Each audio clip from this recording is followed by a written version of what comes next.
Welcome to another change-making conversation from Baptist News Global.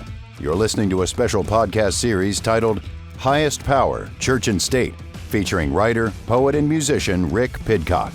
Now here's Rick.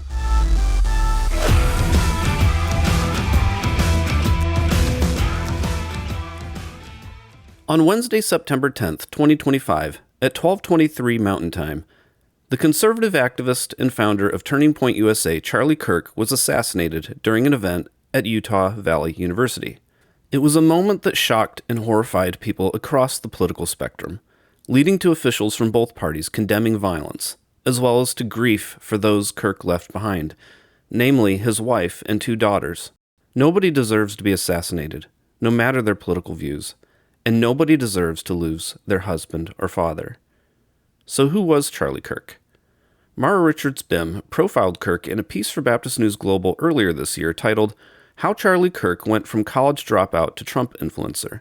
Here is Bim narrating part of that article. In her book, Raising Them Right, The Untold Story of America's Ultra-Conservative Youth Movement and Its Plot for Power, journalist Kyle Spencer sums up Kirk's trajectory within the politics of resentment. Quote, his metamorphosis can be seen as a case study of the power of grievance politics and a reminder that resentment is an energizing fuel most potent when delivered by leaders who have felt it deeply themselves, unquote. Kirk's father was an architect with his own firm. He designed and built middle-class luxury estates, while Kirk's mother traded at the Chicago Mercantile Exchange. She later went back to school to become a licensed therapist. Undoubtedly, the 2008 housing crisis and the resulting bank bailouts impacted the Kirks' businesses and was fodder for dinner table conversation in their 5-bedroom mansion. Kirk's resentment was in full bloom a few months later at the start of his freshman year under the new Obama presidency. Obama's career began in the same Chicago suburb where Kirk attended high school. While the first African-American president's political win was celebrated by most in the rapidly diversifying suburb, it was not celebrated by Kirk. Whether it was Obama's continuance of George W. Bush's bank bailouts or his skin color, Kirk was not a fan. In response, he began building a contrarian political persona around his freshman interpretation of Reagan economics, the work of the economist Milton Friedman, and gun rights. Kirk's classmates described him as rude, arrogant, and as someone with a superiority complex. He called teachers with whom he disagreed neo-Marxists, and often was belligerent in class. On the topic of gun rights, Spencer writes that Kirk once asked a teacher, if guns make people violent, do forks make people fat? By the time Kirk entered his senior year, the Tea Party was on the rise. Stanford sociologist Rob Willer conducted a study in 2016 that showed the rise of the Tea Party was directly linked to the relative racial standing of whites in the United States with the election of Obama and the economic trends around 2008. As a high school senior, Kirk began going to meetings and hanging out with right-wing political activists like 71-year-old Bill Montgomery, who, months later, would help Kirk co-found Turning Point USA. Also, during his senior year, Kirk wrote an opinion piece for the controversial misinformation site Breitbart News, which landed him an interview on Fox News. As he headed toward graduation, Kirk was denied entry into West Point, one of the most selective universities in America, with an acceptance rate of 12%. Kirk, however, claimed his rejection was because he was passed over for, quote, a far less qualified candidate of a different gender and a different persuasion, unquote. Montgomery convinced him to take a gap year and work the political circuit.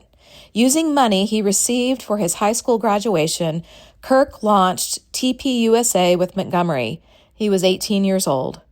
Kirk briefly attended Harper College, a community college near Chicago, but dropped out and never completed a degree. In the fall of 2012, just months after graduating high school, Kirk and TPUSA began by sponsoring debates between Democratic and Republican students on a handful of college campuses in the Midwest.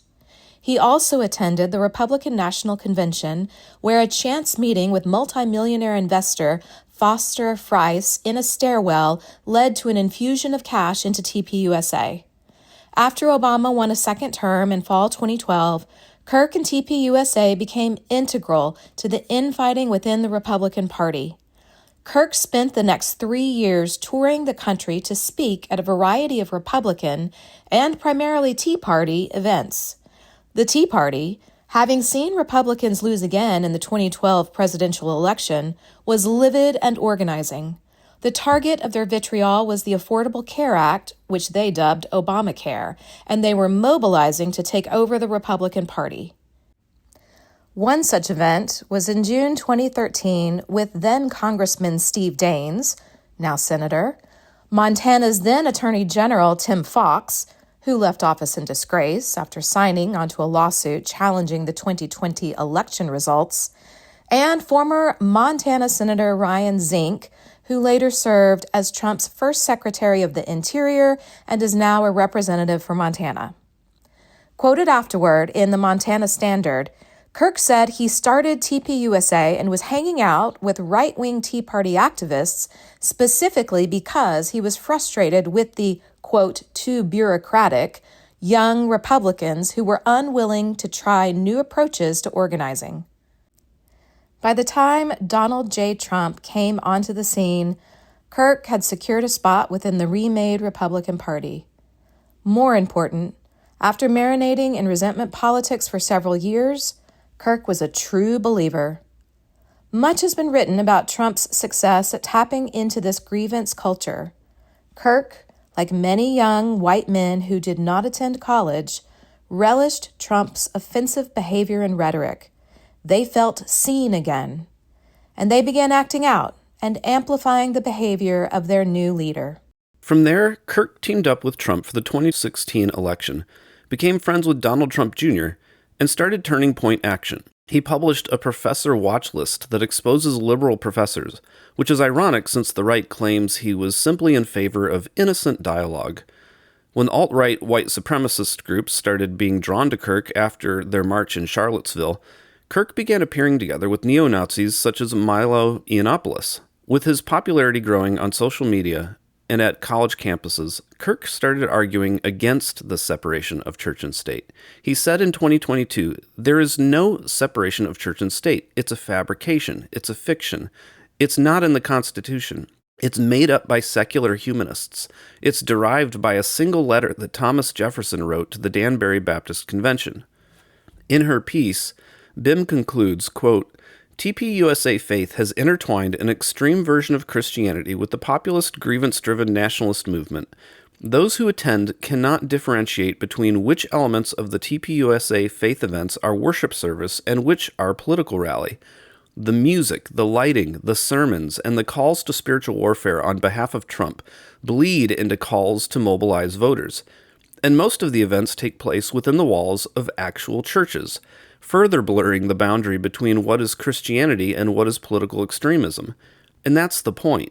Charlie Kirk's transformation is complete. He's gone from an angry white teenager being radicalized at racist Tea Party meetings to head of the most prolific organization radicalizing an entire generation of young people to the idolatry of Christian nationalism, unquote. So on Wednesday, September 10th, with Kirk's bodyguards rushing him into a vehicle, students running for their lives, and the shooter jumping off the roof, dropping the weapon in the woods, and making his getaway, people on the right immediately went to social media and began posting their reaction. Here are just some of the things we heard on X. This is war. The Democrat Party must be classified as a domestic terror organization and their members' leaders treated accordingly. Enough is enough. Charlie Kirk getting shot is the shot heard around the country. I'm ready for civil war. You want to fight and you're going to get it. I don't want the National Guard sent to the Democrat cities anymore. I want the Air Force sent. When Democrats lose elections they couldn't steal, they murder the people they were unable to defeat. They've declared war. There's no going back after this. There's no more words to be said. The only way this ends is the complete annihilation of the Democrat Party. Charlie Kirk being assassinated is the American Reichstag fire. It's time for a complete crackdown of the left. Every Democratic politician must be arrested and the party banned under RICO. Every libtard commentator must be shut down. Stochastic terrorism, they caused this. It's time to bring the hammer down on the left. Fox News' Jesse Waters said, they are at war with us. Whether we want to accept it or not, they are at war with us. And what are we going to do about it? Elon Musk said the left is the party of murder. Others said, the Democrat Party is a domestic terrorist organization whose most fanatics will not hesitate to murder their political opponents. This was not a one-off event. The last time the radical left orchestrated a wave of violence and terror, J. Edgar Hoover shut it all down within a few years. It is time, within the confines of the law, to infiltrate, disrupt, arrest, and incarcerate all of those who are responsible for this chaos. Charlie Kirk has been shot. Enough is enough. Democrats need to be labeled a terrorist organization. And Trump's personal advisor, Laura Loomer, said, it's time for the Trump administration to shut down, defund, and prosecute every single leftist organization. If Charlie Kirk dies from his injuries, his life cannot be in vain. We must shut these lunatic leftists down once and for all. The left is a national security threat. And then Elon Musk posted, if they won't leave us in peace, then our choice is to fight or die. Then the right began piling on transgender people. Here's Republican Congresswoman Nancy Mace. This shit ends, and enough is enough. And now I have to deal with real safety concerns. It sounds like the shooter was a tranny or pro-tranny. And here's Donald Trump Jr. I can't frankly name a mass shooting in the last year or two in America that wasn't committed by a transgender lunatic that's been pumped up on probably hormones since they were 3-year-olds, because they want to normalize that. And if you say something about it, it's verboten, because we're supposed to trust the science, even if it's not science, and even if everyone understands it. Those people are protected, they are hidden, they are beyond reproach. You will never see the manifesto. Now you're reading about trans paraphernalia written on the cartridges of this rifle that killed one of my dearest friends in life. Then later that evening, President Trump himself responded. It's a long past time for all Americans and the media to confront the fact that violence and murder are the tragic consequence of demonizing those with whom you disagree day after day, year after year, in the most hateful and despicable way possible. For years, those on the radical left have compared wonderful Americans like Charlie to Nazis and the world's worst mass murderers and criminals. This kind of rhetoric is directly responsible for the terrorism that we're seeing in our country today, and it must stop right now. My administration will find each and every one of those who contributed to this atrocity and to other political violence, including the organizations that fund it and support it, as well as those who go after our judges, law enforcement officials, and everyone else who brings order to our country. From the attack on my life in Butler, Pennsylvania last year, which killed a husband and father, to the attacks on ICE agents, to the vicious murder of a healthcare executive in the streets of New York, to the shooting of House Majority Leader Steve Scalise and 3 others, radical left political violence has hurt too many innocent people and taken too many lives. And Trump didn't stop there. He doubled down multiple times the following day. So with everyone absolutely certain that Kirk's assassin was a radical left-wing liberal promoting transgender ideology, the drumbeat for civil war began. Or perhaps I should say it continued, because many on the right have been clamoring for a civil war for years. And now the language is coming not only from MAGA influencers, but from Trump administration officials themselves, like Stephen Miller. You want us to live in fear? We will not live in fear, but you will live in exile.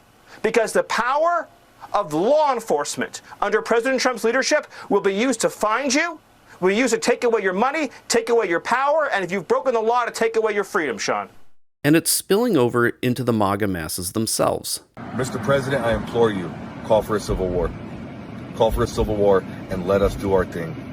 Let us go door to door, street by street, and clean this country. And as shocking as this may be to hear, it fits in with the language Charlie Kirk himself used.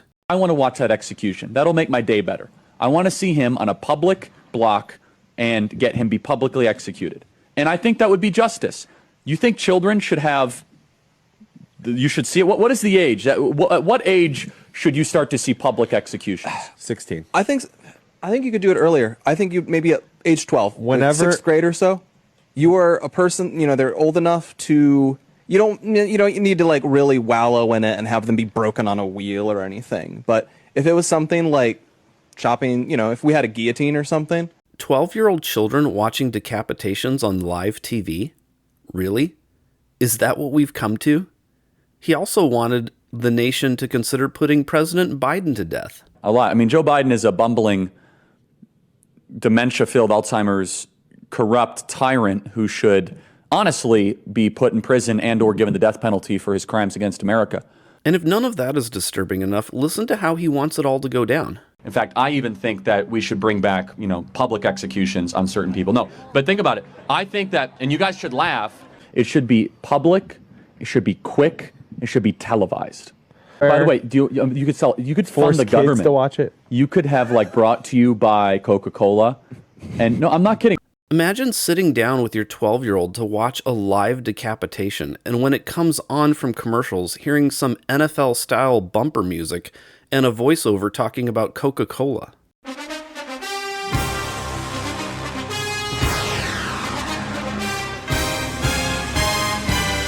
This execution is produced by the U.S. Department of Justice and the Federal Bureau of Prisons. Today's public decapitation has been brought to you by Coca-Cola. It's the real thing. Taste the feeling. And by Pizza Hut. Savor the slice. No part of this decapitation may be rebroadcast without the express written consent of the President of the United States, Donald J. Trump. And all the white evangelicals are sitting in their living rooms with their 12-year-olds, waiting with bated breath and popcorn in hand to celebrate justice being done. That's the world Charlie Kirk dreamed of us living in. In fact, he even applied the death penalty to Trump's political opponents, saying, quote, "As far as other death penalties, I think what some of those guys did to Donald Trump, to use the instruments of government to destroy the constitutional order, that should be under consideration." And that's the guy white evangelicals think is a martyr for their cause? What does that say about their cause? And this speaks to a broader cultural issue at play here. If you haven't noticed yet, in this episode, there's an underlying theme here of demonizing those who won't submit to you, especially transgender people, and then pursuing justice through violence. In his book Rethinking Incarceration, Advocating for a Justice That Restores, Dominique Dubois-Gilliard shows how justice problems in the United States, such as the school-to-prison pipeline, mass incarceration, and people wrongfully receiving the death penalty, are all part of a larger culture of retributive justice that has been formed by Christian theologies such as penal substitutionary atonement. In contrast to these assumptions about justice that are dominant in white Christianity, Gilliard writes, quote, "Justice is a divine act of reparation where breached relationships are renewed and victims, offenders, and communities are restored. Justice, therefore, is about relationships and our conduct within them. Justice asks, how is righteousness embodied and exuded in how I live in relation to God, neighbor, and creation? In fact, Scripture could be read as the narrative of God's restorative justice unfolding in the world," unquote. Christopher Marshall adds, "Justice is satisfied by the restoration of peace to relationships, not by the pain of punishment." And Elsa Temez said, "God identifies himself with the poor to such an extent that their rights become the rights of God himself." So Gilliard adds, "God makes no such proclamations about any other group. God's intimate identification with the oppressed is an irrevocable sign of his particular union with the least of these. The church cannot ignore this. Scripture proclaims that God identifies with the broken and poor. Throughout Scripture, justice is consistently referenced in relation to the vulnerable," unquote. But that was not at all the mindset of Charlie Kirk. Instead, Kirk fit in quite well with the straight, white, male Christian supremacist history of our nation that demands submission and threatens a justice of violence for those who won't bend the knee. And perhaps this mindset was most clearly demonstrated in a recent promo video for the National Republican Senatorial Committee that featured video of bombs exploding and guns shooting in celebration of the Department of War. Rolling thunder as the jet engines roar. American offense, Department of War. It's a very important change because it's an attitude. We know how to win. We've been winning, and we're going to win like you've never seen. These colors don't run, we'll never retreat. American dominance, reclaiming our seat. From the ashes we rise, the warning is clear. Cross the line and your end is near. No more speaking softly, just a big stick. America's back and we're not taking shit. Eagles soar and cannons roar. America's might now restored. Freedom rings forevermore. Stand and fight, Department of War.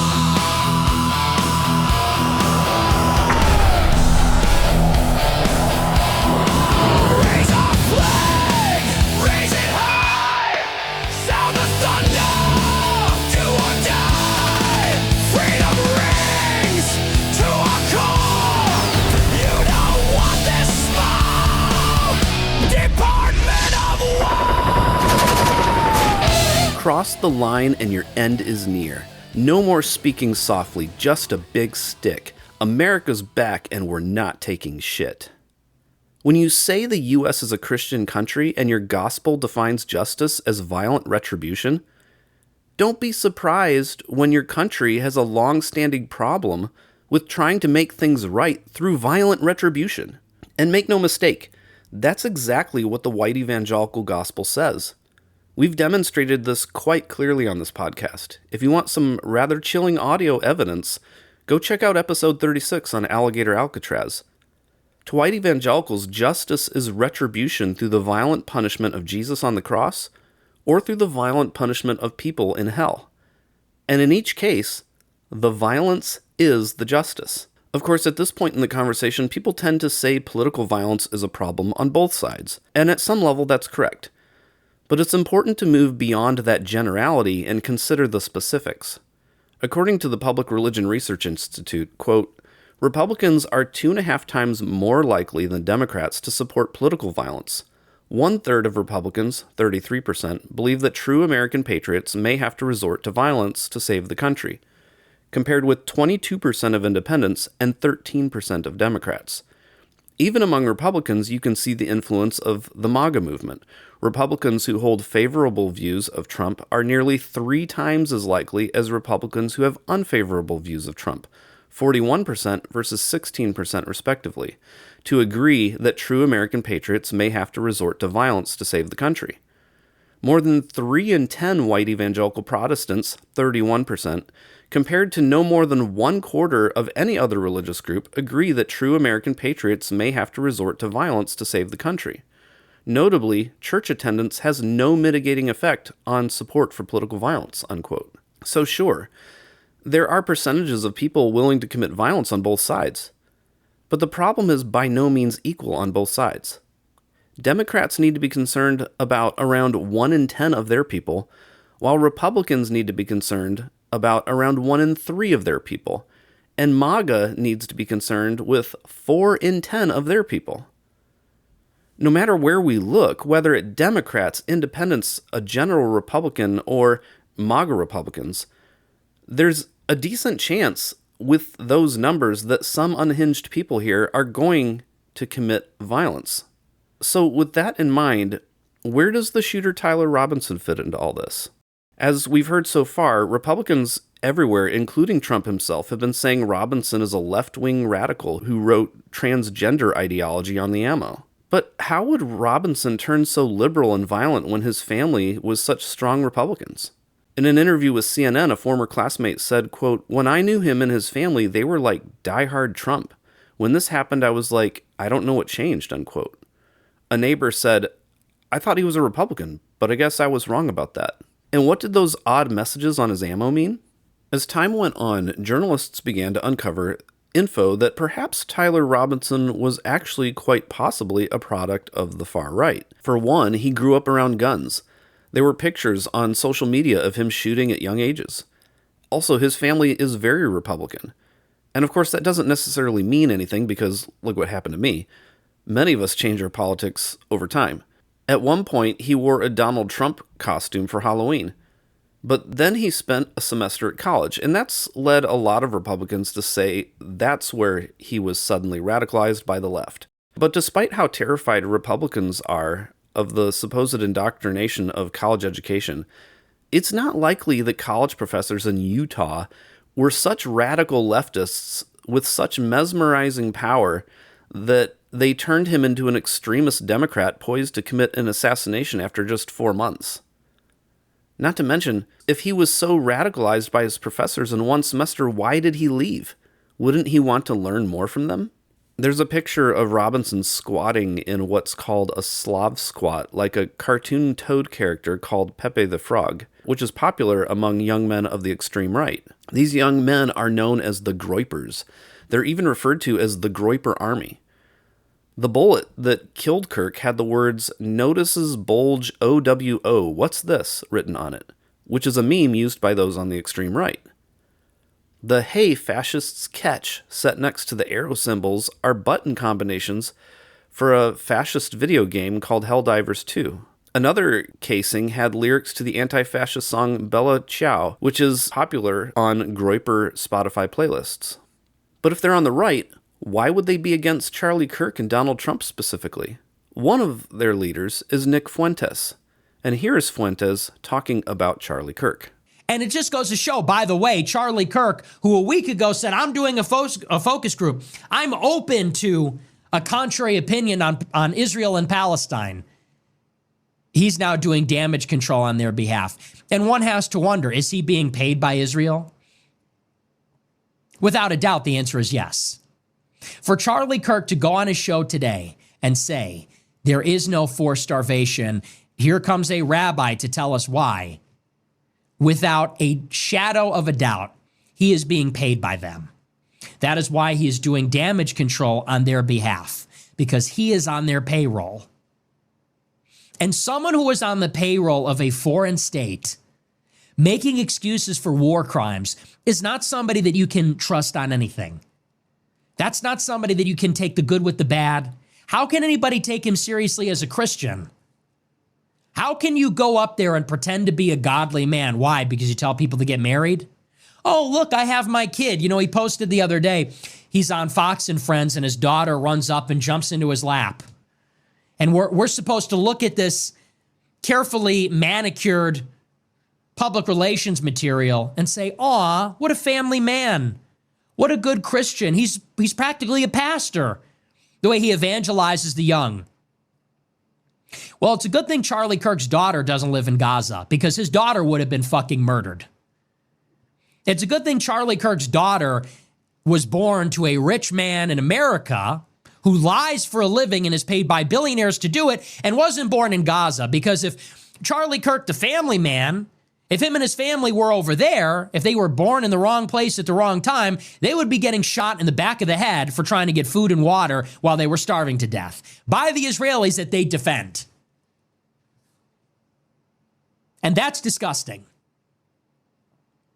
It's especially disgusting in light of what he'll defend. Oh, look, his daughter's in the studio. She runs, oh, daddy. She runs up and jumps onto his lap. And then 2 days later, he goes on his show and says, they're babies. Babies are being starved to death. Well, Hamas is stealing the aid. They deserve it. It's collective guilt. They support Hamas. Release the hostages. It's sick. It's disgusting. And people need to push harder. We need to push for more. It's not good enough. Donald Trump throwing a little throwaway statement, oh, we need to get more food in there. Charlie Kirk saying, oh, I'll hear you out in Israel, but I'll basically do propaganda on their behalf. It's not good enough. You got to go, dude. You got to go. What has to happen with Charlie Kirk is one of two things. One, he needs to recant his support for Israel. Not I'm going to hear everybody out. You're not an anti-Semite. No, you need to come out and say, I took foreign money. I shilled for a foreign country and I won't anymore. That's what we need to hear. That's option one. You can't take money from a foreign government and lie on their behalf and then say, oh, well, I'm just not going to be as aggressive anymore against and calling people anti-Semites and things like that. No, you need disclosure. You need accountability. Or two, you need to leave the stage. So Fuentes accused Charlie Kirk of being a fake Christian who is being paid by Israel without a doubt. He talked about Kirk getting shot in the back of the head if Kirk lived in Gaza. He said, you gotta go, dude, you gotta go. He said if Kirk doesn't recant, then he needs to leave the stage. Maybe this had nothing to do with it. But I'm just saying, let's not jump to conclusions that every time a Republican gets killed, it must be a radical left-wing lunatic with transgender ideology. There are a lot of young white male conservatives who are angry at Kirk. And to be clear, this video was made the month before Kirk was assassinated, likely during the time Robinson was making his plans. And notice how Fuentes called out both Kirk and Trump. Last month, during the time Robinson would have been planning the assassination. And remember who the shooter's family was angry at over dinner? Kirk and Trump. Maybe it's just coincidence. There's a good chance it's just a coincidence. But at the very least, it should be enough to cause Republicans to pause their jumping to conclusions about the supposedly violent Democrats. Still, Republicans dismissed this because of Robinson's reference to fascism. They said only a radical leftist would call out fascism. But again, to that, I bring you Nick Fuentes. This is our country. That's the Trump administration. You're being sold fascism, and then you read the fine print, and it's just Jewish fascism. The fascism is operated by the state of Israel. So, again, maybe Tyler Robinson was a liberal who suddenly was going against everything his family believed in, while using Groyper memes to throw us all off. But just because he used the word fascist doesn't mean he was a liberal. All I'm saying at this point is let's not jump to conclusions about political ideology just at the mention of fascism. So what about all the transgender stuff? The TRN on the ammo turned out to be the initials of the manufacturer. It had nothing to do with transgender people. Robinson himself didn't turn out to be transgender. But over the weekend, reports came out that Robinson's roommate and partner was transgender. Of course, the right jumped all over that as the connection to transgender people. But Utah Governor Cox had this to say. The FBI has confirmed that as well, that the roommate was a romantic partner, a male transitioning to female. I can say that he has been very cooperative. This partner has been incredibly cooperative, had no idea that this was happening, and is working with investigators right now. It's interesting how Robinson's dad turns him in and people consider him a hero. How a youth pastor helps bring him in and people consider him a hero. But the transgender roommate and partner cooperates with law enforcement, and the right jumps on that as evidence that the transgender community should be stripped of their rights to own guns. There's no consistency there. They're just looking for a gotcha that can be placed on transgender people. At the moment of this recording, there's so much we still don't know. Maybe Tyler Robinson was a groyper. Maybe he suddenly turned liberal. Also, him being in a relationship with a transgender person or him being gay doesn't mean he was a liberal. There are plenty of gay people on the extreme right. But whether he was extreme right or extreme left, does it really matter either way? The fact is that he was shaped by a culture where justice is defined as violent retribution, which is the civil religion created in the United States over centuries by the right. Every person in the United States who pursues the violent punishment of retributive justice has grown in this soil.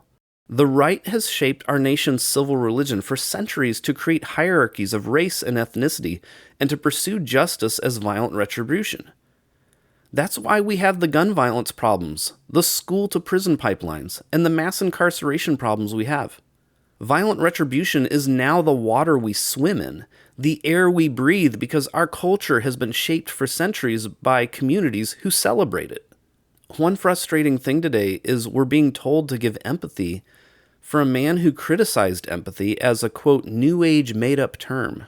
So sure, I'll have empathy because I'm in touch with my humanity. What Kirk went through was evil. No matter what he said, he didn't deserve to be shot. And the fact that his wife and kids will spend the rest of their lives without him is heartbreaking. But there are reasons we disagreed with him and thought he was harming our neighbors. We're not a problem for calling out his criticizing of empathy. We're not violent leftists for saying it's wrong to demonize empathy. That's actually worth calling out, especially given how the lack of empathy is dehumanizing us all. Be honest with yourself. Who really thinks our problem today is that we have too much empathy for one another? One reason it's important to share the awful things Charlie Kirk said about black people and women and LGBTQ people and celebrating violence against the Democrats and demonizing empathy is that a lot of people genuinely have no clue who he was. A lot of Republicans just think he was this good Christian Republican that all the mean leftist God haters don't like. So they act defensively to support who they think is one of them. I also know members of the mainstream media who had never even heard of him prior to his shooting. It's hard for me to wrap my mind around that, but it's true. So as Republicans turn him into a martyr for the faith, they need to be aware of who they're embracing, because Kirk's cruelty becomes their gospel. As Baptist News Global has reported in multiple articles, Charlie Kirk called Martin Luther King not a good person. At Turning Point USA's America Fest in 2023, he declared MLK was awful. He's not a good person. He said one good thing he actually didn't believe. Kirk called the Civil Rights Act a huge mistake. He said black women like Joy Reid, Ketanji Brown Jackson, Sheila Jackson Lee, and Michelle Obama used affirmative action because they do not have the brain processing power to otherwise be taken seriously, so they had to steal a white person's slot.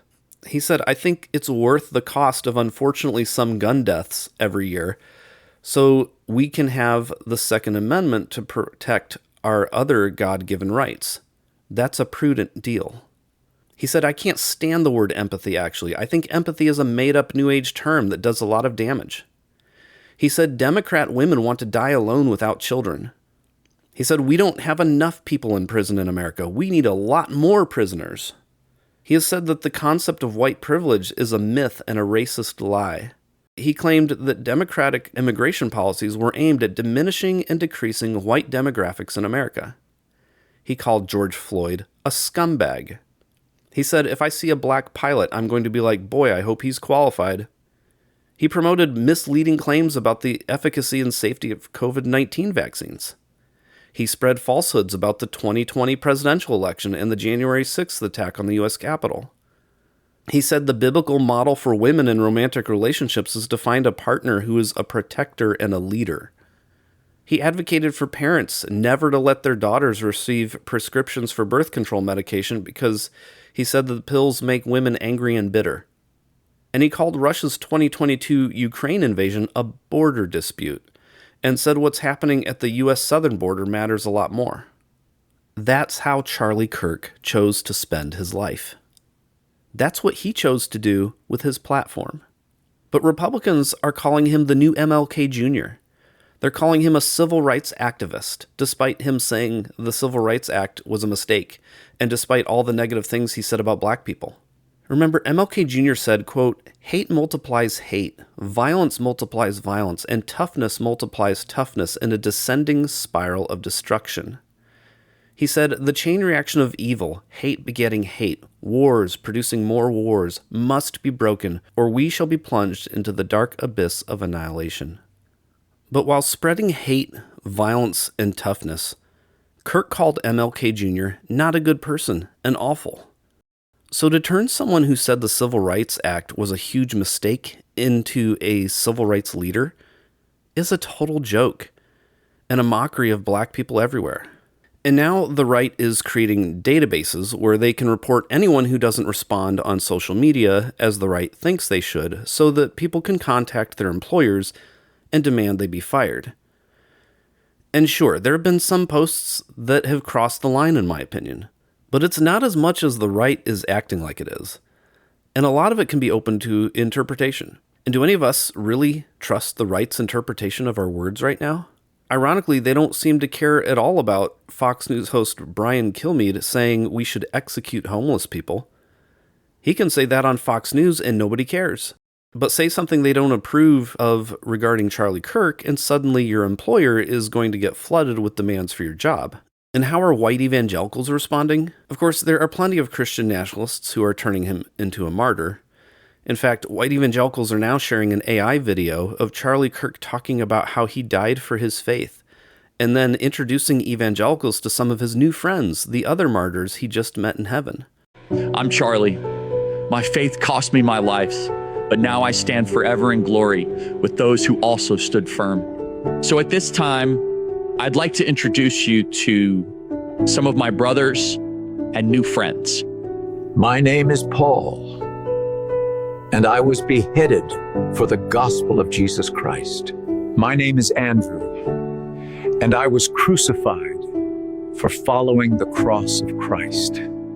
My name is Stephen, and I was stoned for proclaiming Christ as Lord. My name is Peter, and I was crucified for my faith in Jesus. My brothers and sisters, root yourself in a Bible-believing church. Pray for your enemies, for our battle is spiritual. It's time to awaken your faith. Rise up, speak truth without fear, and overwhelm the world with Jesus. But what about the churches that wouldn't consider themselves Christian nationalist? Here's what one white evangelical pastor had to say yesterday. And for full disclosure, this is a church that I used to be a member of and lead worship at. For you, in April this year, my family and I went down to Columbia, to USC, to hear Charlie Kirk speak to college students. And it was very much a setup like he was at on Wednesday, where there was college students all around him. I was the old guy. And he was sitting under a canopy, just like he was on Wednesday, answering questions and seeking to talk to students. The thing that struck me was that when I'd heard Charlie before, when he came out, the thing that surprised me was he began with his testimony and the clearest and most compassionate gospel message that you can imagine. I literally had my mouth hanging open at his boldness and kindness to talk about Jesus. I instantly respected him and valued him as my brother in Christ. For him to offer a mouth-hanging open level of affirmation of Kirk without a single reflection on the harm Kirk caused to black people, women, LGBTQ people, immigrants, and Democrats with his dehumanizing words is pastoral malpractice. But for those who realize how hierarchy works, how empire dehumanizes and exiles the vulnerable, none of the subtle hesitancies in his speaking style can mask the fact that he's celebrating a guy who consistently advanced the cause of straight white male supremacists. According to the parable of Matthew 25, Charlie Kirk would be a goat due to how he dehumanized those the United States empire considers to be the least of these. So let's have some clarity and accountability here.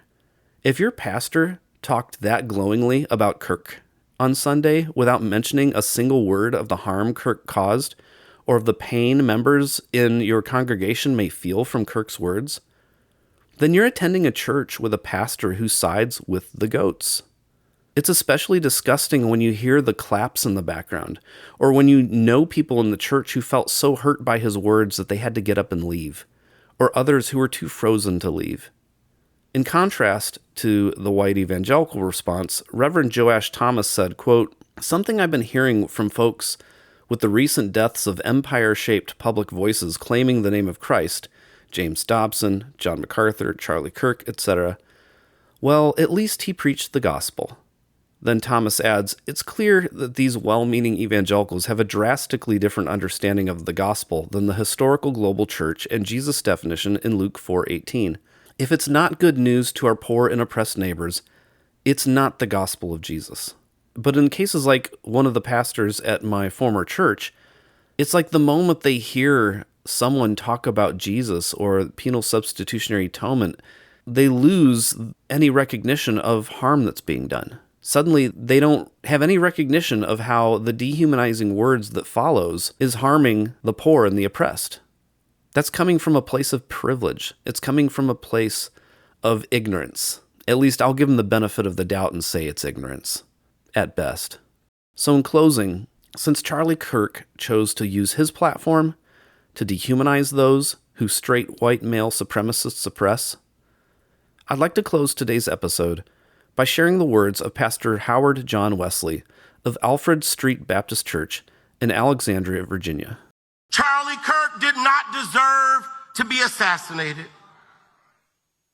But I'm overwhelmed seeing the flags of the United States of America at half-staff calling this nation to honor and venerate a man who was an unapologetic racist and spent all of his life sowing seeds of division and hate into this land.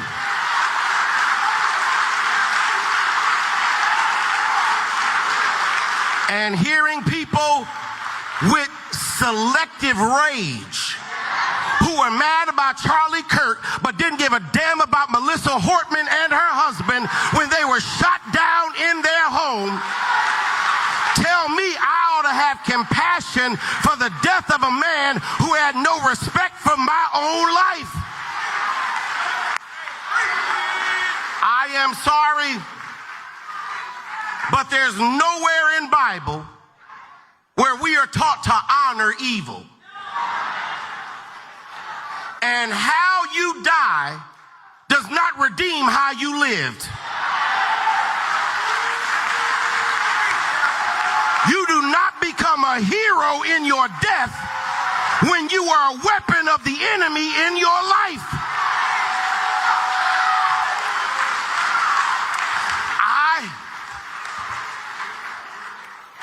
I can abhor the violence that took your life, but I don't have to celebrate how you chose to live.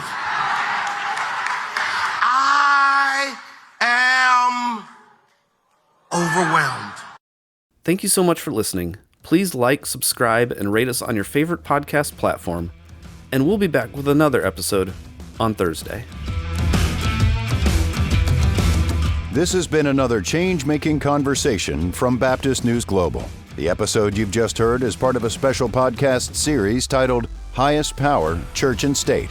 Be sure to follow BNG daily at baptistnews.com and subscribe to get notifications about future episodes. Baptist News Global is a national nonprofit news service that is independent, free, and faithful. BNG is supported by readers and listeners like you. Learn more at baptistnews.com. This episode was produced and edited by Mac Bowles of TKG Communications, LLC, Dallas, Texas.